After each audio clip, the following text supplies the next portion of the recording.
Hazrat Mohil bin Khalifa Taj reports that he heard Hazrat Adi bin Hatim radiyallahu anhu saying, while I was along with the Prophet sallallahu alaihi wasallam, two men came.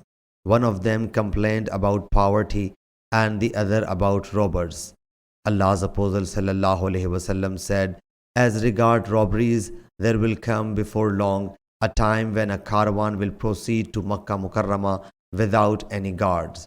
And as far as poverty is concerned, the hour will not occur until one wanders about with his alms but finds no one to accept it. Then one of you will stand before Allah Jalla Jalaluhu, and there will neither a curtain nor an interpreter between Allah Jalla Jalaluhu and him, who will interpret for him. Then it will be said to him, didn't I bless you with wealth? He will submit, why not? Then it will be said, did not I send an apostle to you? He will submit, why not?